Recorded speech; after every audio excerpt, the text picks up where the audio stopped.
ওই যে চট্টগ্রামের সালাউদ্দিন সাহেব জামাতের সরকারি দলের সালাউদ্দিন স্বরাষ্ট্রমন্ত্রী সাহেবরে বলছে যে ফতুয়া নেওয়ার জন্য হাটহাজারী যাওয়া লাগবো না, চিটাগাং যাওয়া লাগবো না, পটিয়া যাওয়া লাগবো না, সংসদের মধ্যে মুফতি আছে সালাউদ্দিন। কত কয় না চট্টগ্রামের উনি সালাউদ্দিন সাহেব চট্টগ্রামের, আবার জামাতের শাহজাহান সাহেবও চট্টগ্রামের।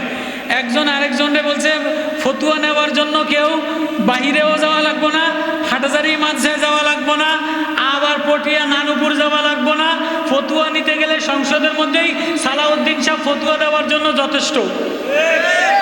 এর কাউন্টারে সালাউদ্দিন সাহেব আজকা এমন ধুলা ভাষণ দিছেন, বাংলার ইতিহাসে পৃথিবীর ইতিহাসে কোনো সংসদে এরকম ভাষণ আর কেউ দিতে নাই। সংসদের মধ্যে সালাউদ্দিন সাহেব কওমি মাদ্রাসায় পড়ুয়া, তো কাফিয়া পড়ুয়া, চিটাঙ্গা বদ্দা মানুষ, তো এদের প্রার্থন মাথা পর্যন্ত বুদ্ধি দিয়ে ভরা। কত কয় না, কত কয় না। আমি সূরায়ে নাবার মৌতের আয়াত তেলাওয়াত করছি, আমার ইলিয়াস বলছে মৌতের, তো মৌত কেমনে আসবে, মৌত কি, এটা কিছু তাৎপর্য আলোচনা আল্লাহ যদি আমার জবান দ্বারা বের করে কর্ম। তো এই গরমের মধ্যে সবাই ডরায় গরম, সবাই ডরায় অশান্তি, সবাই শান্তি চায়, সবাই সুখ চায়, সবাই জিততে চায়, কিন্তু আল্লাহ যদি কাউরে না জিতায় সে জিততে পারে? আমার কথা মনে আপনারা বোঝেন না? পারতো? হ্যাঁ, আল্লাহ যদি কাউরে না জিতায়, ছেলে বিয়া করাইয়া জিততে চায়, চতুর্দিকে খোঁজে কোন মায়াটাও সুন্দর, সার্টিফিকেটও সুন্দর, মায়ার বাপেরও পয়সা আছে, ভাইরাও বিদেশ থাকে, এবার মেয়ে বিয়ে দিবে, ছেলেও সুন্দর তালাশ করে, গ্রাজুয়েটও তালাশ করে, আবার পয়সা মাইরা খাইতে পারবো কিনা, জমি জায়গা আছে কিনা। তো ছেলে বিয়া দিয়াও জিততে চায়, মেয়ে বিয়া দিয়াও জিততে চায়, বেআই বানাইয়াও জিততে চায়, বেআইন দিয়াও জিততে চায়। কত কয় না? এতে পুরা গ্রামে বলবো যে এইবার আমি ফোলা বিয়া করাইছি, ব্যাকের সে বালা আমি ফার্স্ট, আমি মায়া বিয়া দিছি, আমার জামাই এই গ্রামের মধ্যে আর কারো এমন একটা জামাই নাই, আমার জামাই অ্যাডভোকেট, আমার জামাই ইঞ্জিনিয়ার, আমার জামাই নেতা, আমার জামাই বিদেশ পয়সা পাচার করেনেওয়ালা, যত বেনামাজি সুদখোর যত গুণ দোষ আছে সব আমার জামাইয়ের মধ্যে আছে। তো ছেলে বিয়া দিয়ে জিততে চায়, মায়া বিয়া দিয়াও জিততে চায়, চাকরি লয়াও জিততে চায়, চাকরি খুয়াইয়াও জিততে চায়, মসজিদ বানাইয়াও জিততে চায়, দোকান দিয়াও জিততে চায়, ব্যবসা কইরাও জিততে চায়, আত্মীয়তা কইরাও জিততে চায়, খেলা দিয়াও জিততে চায়, ঘর বানাইয়াও জিততে চায়, জমি রাইখাও জিততে চায়। আল্লাহ বলে আমি যদি কাউরে না জিতাই সে জিততে পারে না। কখনো জামাই দিয়া অশান্তি দিয়ে দেই, ছেলে দিয়া অশান্তি দিয়ে দেই, বউ দিয়া অশান্তি দিয়ে দেই, টাইসের ঘর দ্বারা ভরা, মার্বেল পাথর দ্বারা ভরা, কিন্তু কলিজার মধ্যে দাউ দাউ করে আগুন জ্বলে, এই আগুন কেউ নিভাইতে পারে না। আছে না নাই? আছে না নাই? তো আমাদের বিরোধী দলও শক্তিশালী, সরকার দলও শক্তিশালী, এনসিপিও শক্তিশালী, কিন্তু জনগণের উপরে যে বাজেট দিছে, গরিব মানুষ, রিক্সাওয়ালা জ্বলে, শ্রমিক জ্বলে, গরিব মানুষ প্রবাসীরা জ্বলে, অমুকেরা জ্বলে, কিন্তু কেউ বলতে পারে না ভিতরে জ্বলন, উপরের গরম, ভিতরের গরম, মহিলার গরম, সংসারের গরম, চতুর্দিকে গরম আর গরম।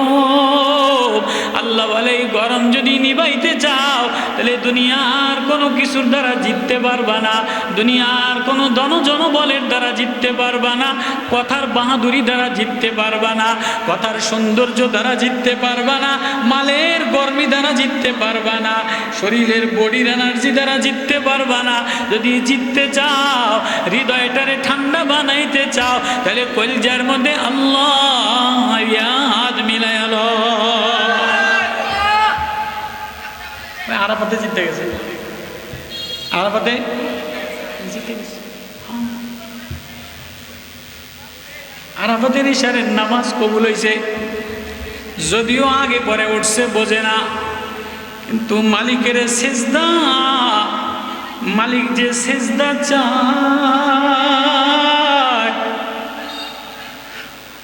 মালিকের কাছে যে সেজদা পছন্দনীয়, এমন একটা সেজদা আমার পাশে দাঁড়াইয়া নামাজ পড়াকে কিরে এ সেজদায় গড় গড়াইয়া পড়ে যায় কা, আবার ইমামের আগে গড় গড়াইয়া উঠে যায় কা, আবার ইমামের আগে গড় গড়াইয়া কেরাতের মধ্যে বলে কা। পরে দেখি যে ওর সেজদার মধ্যে না কোনো ভেজাল না,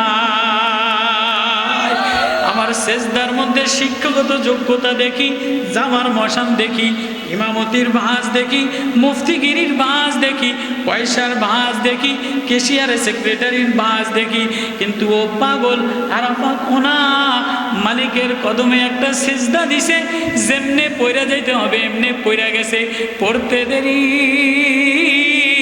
আল্লাহর সেজদা আল্লাহর কদমে মিলাইতে দেরি করে না।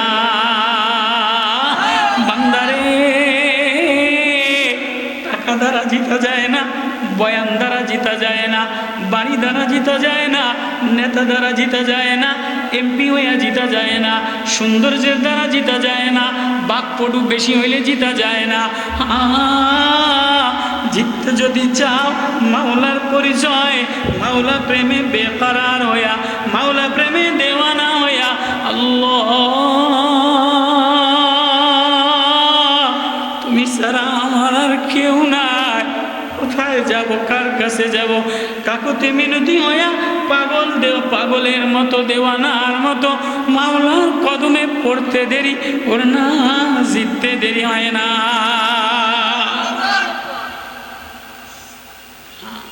বলতেছিলাম আজকের সংসদ সারা পৃথিবীর মধ্যে দামি সংসদ, কিন্তু আজকের সংসদে মুফতি সালাউদ্দিন, স্বরাষ্ট্রমন্ত্রী মুফতি সালাউদ্দিন সাহেব এইতে আশরাফ আলী থানভী রহমতুল্লাহ আলাইহি নাম কইছে, হযরত কারি ইব্রাহিম কারি তৈয়ব সাহেব দারুল দেওবন্দের মুহতামিম কারি তৈয়ব সাহেব রহমতুল্লাহ আলাইহির নাম বলছে, হুসাইন আহমদ মাদানী রহমতুল্লাহ আলাইহির নাম বলছে, শাইখুল হাদিস জাকারিয়া রহমতুল্লাহ আলাইহির নাম বলছে।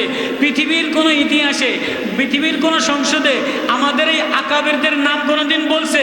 বাংলাদেশের সংসদে স্বাধীনতার আগে, স্বাধীনতার পরে 50 বছরে কোনোদিন কোনো আকাবেরদের নাম বলছে?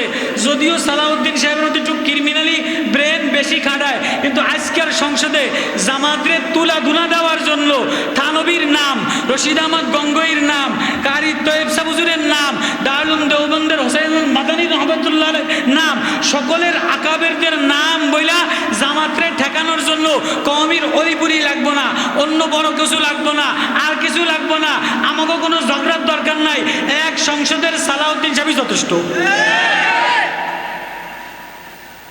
সংসদের মধ্যে থানভী রহমতুল্লাহ আলাইহির নাম, আকাবির দেওবন্দের নাম, কারি তৈয়ব সাহেব রহমতুল্লাহ আলাইহির নাম, হুসাইন আহমদ মাদানী রহমতুল্লাহ আলাইহির নাম, আব্দুর রহিম রায়পুরি রহমতুল্লাহ আলাইহির নাম, শাইখুল হাদিস জাকারিয়া রহমতুল্লাহ আলাইহির নাম। উনি কেন বলছে? উনি জামাতের বিরুদ্ধে বলছে, কিন্তু উনি এই আকাবিরদের নাম সংসদের মধ্যে উচ্চারণ হয়েছে কি হয় নাই?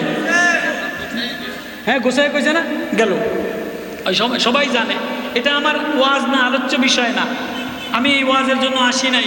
বর্তমানে এই ওয়াজগুলি ভাইরাল হয়, যে কেউ যদি কোনো জামাতের বিরুদ্ধে বলে, অথবা কোনো রাজনীতি দলের বিরুদ্ধে বলে, অথবা কোনো বর্তমান প্রেক্ষাপট যেগুলি ভাইরাল টপিকস, এগুলি যদি কেউ কয়, তো এই ওয়াজগুলি ভাইরাল হয়, এগুলির মানুষে ওয়াজ মনে করে, এগুলি দেখে।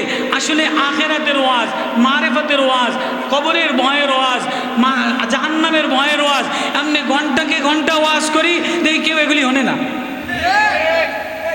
আল্লাহরে চিনার ওয়াজ, আল্লাহরে পাওয়ার ওয়াজ, নামাজে মিলানোর ওয়াজ, আল্লাহর মারেফতের ওয়াজ, সিজদায় আল্লাহরে মিলানোর ওয়াজ, এগুলি হনে না।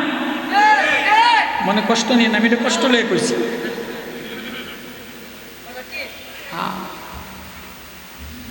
হ্যাঁ, তো চতুর্দিকে গরম। বিশ্বের মধ্যে সবচেয়ে দামি সংসদ, পৃথিবীর কোন সংসদে কোনো মহিলা হাত মোজা পা মোজা বোরকা পইরা কোনো মহিলা ভাষণ দেয় নাই, দিছেনি? পৃথিবীর কোনো সংসদে দেয় নাই। বর্তমান বাংলাদেশে খেলাফত মজলিসের আমাদের ওলামাদের কওমিয়াদের পক্ষ থেকে একজন হাত মোজা পা মোজা পরা মহিলা এমন সুন্দর বক্তৃতা চয়ন করছে, এমন সুন্দর সংসদে মুক্তা জরা ভাষণ দিছে, সারা পৃথিবীতে এটা ভাইরাল হয়েছে। হয়েছে কি হয় না? সারা পৃথিবীতে আমরা এখন বর্তমান সংসদ এটা আকর্ষণীয়, বাজেটও 9 লক্ষ কত কোটি বাজেট করছে, যে বাজেটের আর কোনো এর চেয়ে বাজেট আর কোনোদিন এত বাজেট করে নাই। কিন্তু গরিব ওই যে গায়েশ চন্দ্র সরাইতে বলছে যে মাননীয় অর্থমন্ত্রী আপনি যদি বিড়ির দামটা একটু কমাইতেন, বিড়ির দামটা না কমাইলে রিক্সাওয়ালার অবস্থা খারাপ, চাষি মানুষের অবস্থা খারাপ, ওই কারখানায় যে কাম করে এদের অবস্থা খারাপ, এদের কাম টাম করে একটা বিড়ি টান দিব, আপনি বিড়ির দামটাও বাড়াই দিছে।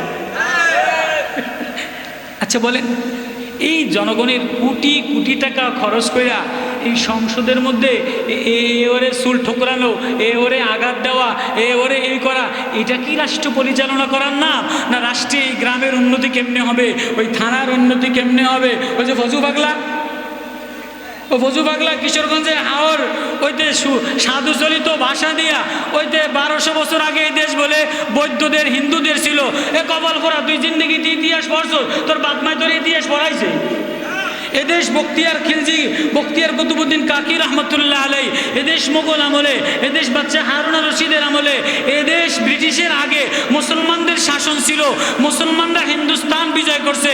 মুহাম্মদ ইবনে কাসেম রহমতুল্লাহ আলাই রসুল আকরম সাল্লাল্লাহু আলাইহি ওয়াসাল্লামের নাতি হাজ্জাজ ইবনে ইউসুফের জমানায় মুলতান থেকে নিয়ে শুরু করে পাকিস্তান হায়দ্রাবাদ পর্যন্ত মুসলমানরা যে দেশ সাধন করছে, পুরা হিন্দুস্তান পাক উপমহাদেশে মুসলমানের পতাকা উড়ছে, মুসলমানের মসজিদ ছিল, মুসলমানের সব ছিল। আজকে এই 200-300 বছর পরে আসা ফজু পাগলার মতো মানুষ আইয়া কয় যে আগে এই দেশে মুসলমান ছিল না, বৌদ্ধদের দেশ ছিল। ওই পাগলারের সংসদে ডুবাইছে কোন পাগলায়? ওর কোনো আত্মীয় স্বজন নাই?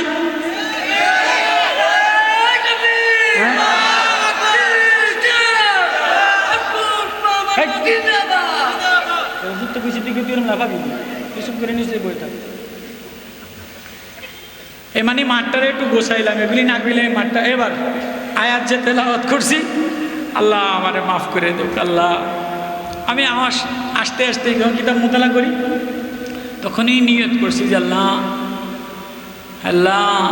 আপনার ভয়, আপনার ডর, আপনার মারেফত, আপনার মোহাব্বত, আল্লাহ এটা দিলের মধ্যে দিয়ে দেন। আপনি ছাড়া আমার আর কে আছে? আপনি ছাড়া আমি কার কাছে যাব? কারে ডাকবো? কেউ আমার আপন, ও বাপ, ও মা, ও ভাই, ও মৌলানা, ও বক্তা, মেরা জিনা मेरा मरना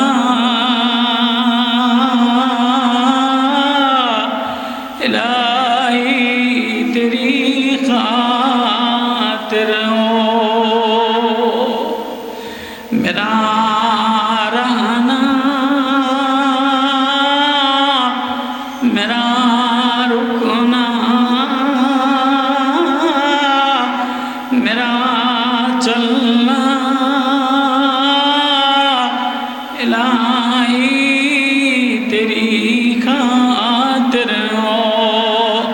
मसाजिद में मजालिस में ये दिल में तू ही तू, मेरे ये जाना मेरा ये हर रंग में डलना, इलाही तेरी